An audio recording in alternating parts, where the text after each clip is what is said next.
నమస్తే, నేను మీ మధు. మనశంకర వరప్రసాద్ మూవీ గురించి director Anil Ravipudi book my show మీద కొన్ని రిస్ట్రిక్షన్స్ పెట్టినట్టు కొన్ని వార్తలు అయితే చెక్కలు కొడుతున్నాయి. మరి ఇందులో నిజం ఎంత ఉందా అనే విషయం గురించి రోజు మనం తెలుసుకుందాం. ప్రస్తుతం మనతో పాటు ఉన్నారు సీనియర్ జర్నలిస్ట్ సిఎస్ రావు గారు. వారిని అడిగి మరిన్ని విషయాలను తెలుసుకుందాం. నమస్కారం సార్. నమస్తే సార్, బుక్ మై షోలో ప్రతి మూవీ టెలికాస్ట్ అవ్వాలని చాలా మంది అనుకుంటారు. కానీ ఇక్కడ చూస్తే డైరెక్టర్ అనిల్ రావిపూడి కొన్ని రిస్ట్రిక్షన్స్ పెట్టినట్టు కనిపిస్తున్నాయి. ఏంటి సార్ ఆ రిస్ట్రిక్షన్స్? సో జనరల్గా ఆన్లైన్లో మనం టికెట్స్ బుక్ చేసుకోవాలంటే బుక్ మై షో ద్వారా ఎక్కువ మంది చేసుకుంటారు. డైరెక్ట్ పోయి సినిమా టికెట్లు కొనుక్కునేటువంటి రోజులు లేవు ఇప్పుడు. ఆన్లైన్లో బుక్ మై షో ద్వారా బుక్ చేసుకుంటారు ఎక్కువగా. సో ఇప్పుడు బుక్ మై షో టికెట్స్ కనుక మీరు బుక్ చేసుకుంటే బుక్ చేసుకున్నటువంటి వాళ్ళకి ఒక ఆప్షన్ ఉంటుంది. ఇంతకు ముందు ఏముండేదంటే ఈ సినిమా ఎలా ఉంది అనేది మీరు రివ్యూ ఇచ్చుకోవచ్చు, అంటే రేటింగ్ ఇవ్వచ్చు. రేటింగ్ ఇప్పుడు మనం ఏదన్నా మనం ఈ-కామర్స్ ప్లాట్ఫామ్స్లో అమెజాన్ కానీ ఫ్లిప్కార్ట్ కానీ వీటిల్లో మనం రేటింగ్ ఇస్తాం. మనం ఏదైనా వస్తువు కొంటే మన సాటిస్ఫాక్షన్ ఎలా ఉంది అనే దాని మీద రేటింగ్ ఇస్తాం. అలాగే రేటింగ్ ఇచ్చేటువంటి వెసులుబాటు బుక్ మై షోలో ఉంది. సినిమా టికెట్ కొన్నటువంటి వాళ్ళు సినిమా టికెట్ కొని మీరు సినిమాకి అయితే వెళ్తారుగా, సినిమా చూసిన తర్వాత రేటింగ్ ఇచ్చేటువంటి వెసులుబాటు కల్పించారు. సో దాని కారణంగా ఏంటంటే సినిమా ఫ్లాపు టాకు అనేది డిసైడ్ అవుతుంది, ఇది నిర్మాతలకు నష్టము అని చెప్పి వీళ్ళు కోర్టులో వేశారు. ఎక్కడ? ఢిల్లీ హైకోర్టులో వేశారు. ఢిల్లీ హైకోర్టులో వేస్తే ఢిల్లీ హైకోర్టు ఈ వాద ప్రతివాదనలు విన్న తర్వాత ఆ ఆప్షన్ ఏదైతే ఉందో రేటింగ్ ఇచ్చేటువంటి ఆప్షన్, దాన్ని మీరు తీసేయండి అని చెప్పి బుక్ మై షో యాప్ వాళ్ళకి, బుక్ మై షో నిర్వాహకులకు ఆర్డర్స్ పాస్ చేసింది. ఓన్లీ ఈ మూవీకి ఒకటి, ఈ మూవీ కాదు, నార్మల్ ఒక డెసిషన్ తీర్పు ఇచ్చేసింది. హైకోర్టు ఒక సినిమాకి కాదు కదా, ఇష్యూ మీద చూస్తుంది. సో ఇష్యూ మీద చూసింది. ఇష్యూ మీద చూసి మీరు ఆ ఆప్షన్ తీసేయండి అని చెప్పి చెప్పారు, రేటింగ్ ఆప్షన్. ఎందుకు ఈ రేటింగ్ ఆప్షన్ తీసేయాలని చెప్పి తీర్పు చెప్పింది అని అంటే, నిర్మాతల తరఫు నుంచి వాళ్ళ అడ్వకేట్స్ ఢిల్లీ హైకోర్టులో వాదించినటువంటి వాదనలు పరిశీలిస్తే కనుక ఒక అన్హెల్దీ వాతావరణం సినిమా ఇండస్ట్రీలో ఉంది.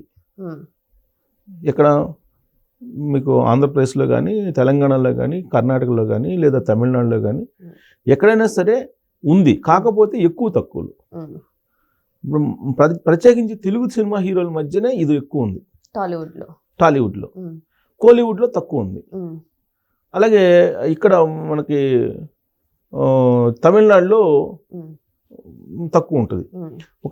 మనకు తెలంగాణ, ఆంధ్రప్రదేశ్లోనే ఇక్కడ తెలుగు హీరోలు, తెలుగు హీరో ఫ్యాన్స్ మధ్య ఒక అన్హెల్దీ వాతావరణం ఉంది.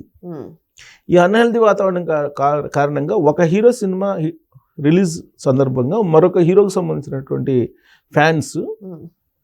ఫ్యాన్స్ కూడా కాదు నేను అనేది, ఫ్యాన్స్లో అందరూ కూడా కాదు, వాళ్ళలో వీరాభిమానులు ఉంటారు. అభిమానులు, వీరాభిమానులు రెండు రకాలు. అందుకే అభిమానం, దురాభిమానం అంటారు. అభిమానం ఉండొచ్చు, దురాభిమానం ఉండకూడదు. అలాగే వీళ్ళు దురాభిమానం ఉన్నటువంటి వాళ్ళు ఏం చేస్తారంటే, మా హీరో సినిమా తప్ప ఇంకేమో ఆడకూడదు అనుకుంటారు.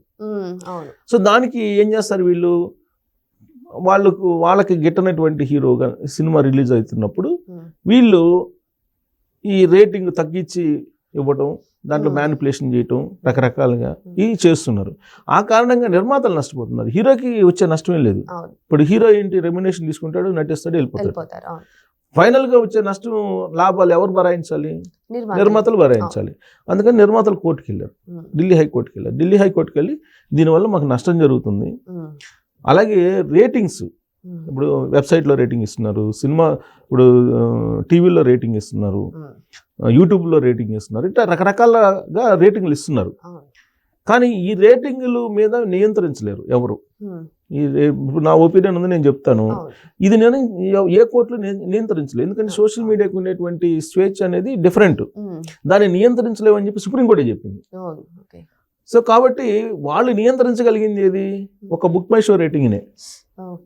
నమ్మేటువంటి వాళ్ళు కూడా బుక్ మై షో రేటింగ్ నమ్ముతారు. అవును, చూస్తారు సార్, చాలా మంది చూస్తారు. అది జెన్యూన్ కాబట్టి, టికెట్ కొని వెళ్తారు కాబట్టి, వెళ్ళినటువంటి వాళ్ళు చెప్పేటువంటి టాక్ కాబట్టి నమ్ముతున్నారు.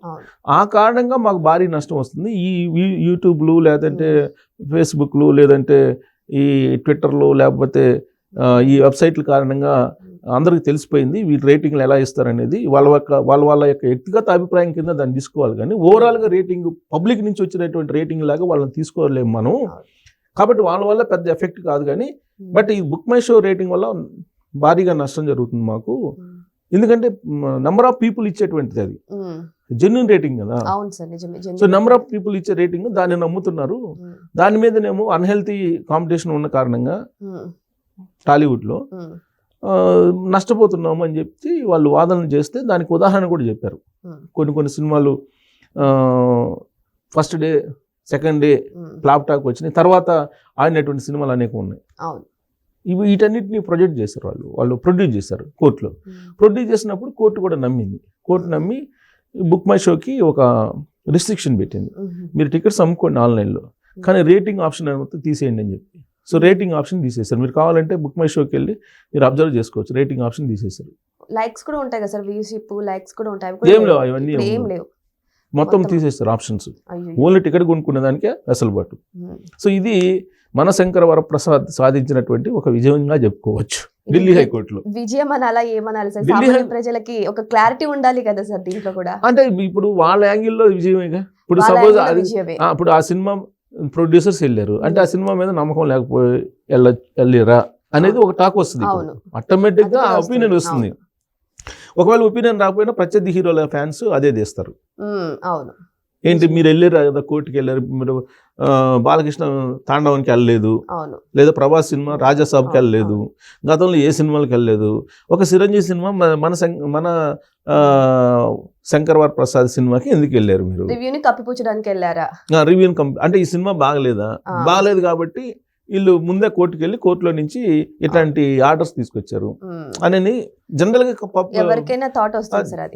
గా అది తీసుకొస్తారు, ఆటోమేటిక్ గా తీసుకొస్తారు. కాకపోతే దాన్ని సరే ఈ సినిమా కారణంగా, చిరంజీవి సినిమా కారణంగా నెక్స్ట్ సినిమాలకు కూడా ఈ ఆప్షన్ ఉండదు. ఒకవేళ పెట్టినా కానీ మళ్ళీ వీళ్ళు ఈ తీర్పుని బేస్ చేసుకుని కోర్టుకి వెళ్తారు.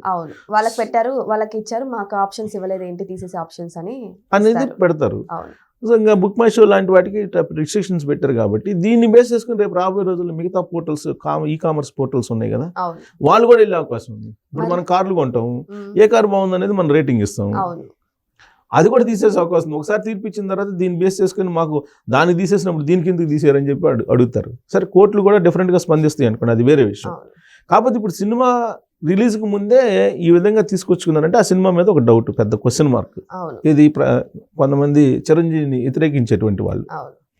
ఇక రెండేది ఏంటంటే తెలంగాణ గవర్నమెంట్ దగ్గర బెనిఫిట్స్ వాళ్ళకి టికెట్లు పెంచుకునేదానికి పర్మిషన్ తీసుకొచ్చారు. ఇప్పటి వరకు తాండవానికి లేదంటే రాజాసాబ్కి, అంతకుముందు హరిహర వేలమలకి రకరకాల డిస్టర్బెన్సెస్ ఉన్నాయి, కానీ చిరంజీవి సినిమాకి ఈ డిస్టర్బెన్స్ లేదు, క్లియర్ చేసుకున్నారు, చాలా ప్లాన్ గా క్లియర్ చేసుకున్నారు. ఈ స్పెషాలిటీ ఎందుకు వచ్చింది ఈయన సినిమాకి అని ఒక క్వశ్చన్స్ కూడా వస్తాయి, అది కూడా వస్తుంది. ఇంత ప్లాన్ గా చేసుకున్నారంటే ఈ సినిమా బాగలేదా, తొలి 3 రోజులు ఆడితే కలెక్షన్స్ వచ్చేస్తే సరిపోతుంది, సినిమా బాగలేదా అందుకే వీళ్ళు ప్లాన్ చేసుకున్నారా. పైగా ఈ సినిమా రిలీజ్ డేట్ కానీ తర్వాత కోర్టుకి వెళ్ళడానికి వెసులుబాటు లేకుండా ఇప్పుడు కోర్టుకి వెళ్ళి ఇప్పుడు వాళ్ళేంటి హౌస్ మోషన్ పిటిషన్ వేయడానికి రెడీ అయ్యారు. ఎవరు రాజాసాబ్ కేసిన వాళ్ళే వెళ్ళారు. అసలు ఎలా ఇస్తారు ఇది అని చెప్పి గవర్నమెంట్ మీద వెళ్ళడానికి రెడీ అయ్యారు. ఇప్పుడు రాజాసాబ్ సందర్భంగా హౌస్ మోషన్ పిటిషన్ వేసి దానికి టికెట్లు ఆపేస్తూ తీర్పు చెప్పింది కదా హైకోర్టు. మరి ఇప్పుడు ఈ సినిమాకి ఆ తీర్పు కాపీ ఉండగానే తెలంగాణ గవర్నమెంట్ ఎలా ఇస్తుంది పెంచడానికి అని చెప్పి తెలంగాణ గవర్నమెంట్ మీద వేయడానికి రెడీ అయ్యారు వాళ్ళు హౌస్ మోషన్ పిటిషన్. ఇంకెక్కడ వేస్తారు సార్, సండే వచ్చింది హౌస్ మోషన్ పిటిషన్ కి ఒప్పుకోలే వాళ్ళు. సో కాబట్టి మళ్ళీ కోర్టు రేపో ఎల్లుండో మళ్ళీ మండే ఉంటుందేమో, ఉంటే ఈలోపు 3 రోజులు అయిపోతుంది, కలెక్షన్స్ వచ్చేస్తాయి. మండే అయినా కూడా సంక్రాంతి లీవ్స్ వస్తాయి కదా సార్, మళ్ళీ 3 రోజులు మళ్ళీ హాలిడేస్ వస్తాయి. అది బెంచ్కి వెళ్ళొచ్చు, వెళ్ళకపోవచ్చు. సో కాబట్టి అది కూడా ప్లాన్ చేస్తున్నారు. అంటే ఇన్ని ప్లాన్స్ చేసుకున్నారు అని అంటే ఈ సినిమా మీద సినిమా నిర్మాతలకు కానీ లేదంటే ఆ సినిమా ప్రమోటర్స్కి కానీ పూర్తి స్థాయిలో నమ్మకం లేదేమో అనేటువంటి ఒక అభిప్రాయం ఇప్పుడు మిగతా ఫ్యాన్స్కి వస్తుంది. మిగతా ఫ్యాన్స్ కూడా అదే చెప్తున్నారు సోషల్ మీడియాలో. ఇప్పుడు తాండవ సినిమా ఉంది, బాలకృష్ణ అసలు పడుచుకోవాలి, అది వదిలిపెట్టేశారు ఆయన తాండవే కాదు ఏ సినిమా పట్టించుకోడు ఆయన నటించడం వరకే నటిస్తాడు, తర్వాత వెళ్ళిపోతాడు. అదేదో ప్రొడ్యూసర్స్ వాళ్ళు చూసుకుంటారు, డైరెక్టర్స్ వాళ్ళు చూసుకుంటారు. అందుకని వాళ్ళు ప్లాన్గా లేరు కాబట్టి తీరా రేపు రిలీజ్ అనగా ముందు రోజు కోర్టు ఆపేసింది. అంటే ఆ సినిమా మీద నమ్మకం ఉంది వాళ్ళకి, అందుకని ఏదైతే అది అన్నట్టుగా వదిలేశారు. ఆ తర్వాత రాజాసాబ్ కూడా అంతే, రాజాసాబ్ కూడా వాళ్ళేం పెద్ద పట్టించుకోలే, ఊరికే అప్లై చేశారు, వాళ్ళు ఏదో ఇచ్చారు, ఇచ్చిన తర్వాత మళ్ళీ కోర్టుకు వెళ్ళే వాళ్ళని జనరల్గా కోర్టుకు వెళ్ళేటువంటి వాళ్ళతో మాట్లాడుకుంటారు, కానీ అది కూడా చేయాల. సో దాంతో కోర్టు టికెట్లు పెంచుకోవడానికి ఆపేసింది కదా రాజాసాబు. సో కాబట్టి వీళ్ళు ఇది మన ఈ చిరంజీవి సినిమాకి మాత్రం చాలా ప్లాన్డ్గా ప్రొడ్యూసర్స్ కానీ వాళ్ళ నిర్వాహకులు కానీ ఎవరైతే ఉన్నారో ఢిల్లీ దగ్గర నుంచి తెలంగాణ దాకా చాలా ప్లాన్డ్గా వర్కౌట్ చేశారు. వర్కౌట్ చేసి ప్రీమియర్ షోస్ కానీ లేదంటే టికెట్లు పెంచుకునే దానికి ఏర్పాట్లు చేశారు అని అంటే ఈ సినిమాకు తొలి 3-4 రోజుల్లో కలెక్షన్స్ రాబట్టుకుంటే సరిపోతుంది అనే యాంగిల్లో బహుశా ఆ సినిమా మీద అంత హోప్స్ ఏమన్నా లేవేమో అనేటువంటి టాక్ అయితే పబ్లిక్లోకి వెళ్ళిపోయింది. సో ఏదేమైనా సరే బుక్ మై షో నుంచి ఈ రివ్యూస్ తీసేయడము అని చెప్పేసి ఒక ఆప్షన్ అనేది వాళ్ళు తీసుకొని వచ్చారు. సో చూద్దాం, వెయిట్ చేసి చూద్దాం. ఈ రివ్యూస్ కారణంగా అయితే సినిమా హిట్ అయిందా, రివ్యూ రేటింగ్ ఎంత అని కనుక్కోవడం కష్టమే అవుతుంది. కానీ మరి మూవీ రిలీజ్ అయ్యే వరకు తెలియదు కదా అది హిట్టా లేకపోతే నార్మల్ టాక్ అనేది కూడా వెయిట్ చేసి చూడాల్సింది అందరం కూడా మూవీ రిలీజ్ అయ్యే వరకు. Thank you so much. Thank you.